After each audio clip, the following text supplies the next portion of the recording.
おはこんばんちは、フリーのゆみです。弓道では日常生活であまり使わないようなものの数え方や単位があるので、今回はそういった表現についてざっくりと説明していくよ。ということで、このシリーズは数字や単位についていろいろと紹介していこうと思うよ。明日から使える弓道豆知識、これを使って周りの未経験者にどんどんそうしていこうな。いや、わかんないけど。はい、では早速紹介していきましょう。今回は弓についてのあれこれ。まず、弓の数え方は1本2本ではなく、張るという漢字を使って1丁2丁や1針2針というような数え方をします。すっごい厳密に言えば、鶴を張っていなければ本でもという話も聞いたりしますので、状況次第では気にしなくてもいいのかなと思ったりもします。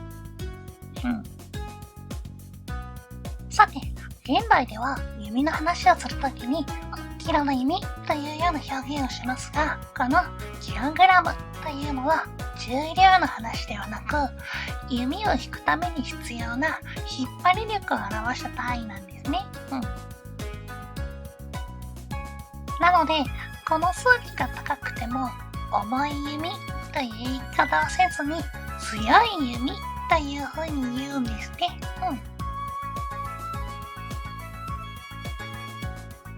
じゃあ、重い弓という表現はしないのかというと、します。単純に重量についての話をしている時などは、重い、軽いという言葉を使います。例えば、この弓とその弓では、こっちの方が重い弓だね。同じ強さの弓だけど、面が違うと重さも変わるね。というような感じですね。弓の強さという話では、現代だとキロが使われていますが、昔は分厚といって弓の厚さを基準にして、何分何ミリの弓、例えば6分5厘の弓、現代の言い方だと 19.5 ミリぐらいですかね。そんな言い方もありました。そんな言い方の他にも、弓を鶴にこうグーって張ってくるじゃないですか。そのために必要な人数を基準として、2人張り、3人張りの弓と言ったりもしたそうです。5人張りや7人張りなんていう表現もあるらしいんですけれど、ここまでいくと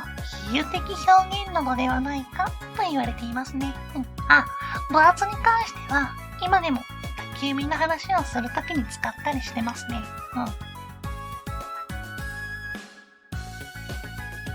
さて、弓道に関する数字や単位についてのお話は他にもあるので、次回は弓以外のものについてお話ししていけたらいいかな。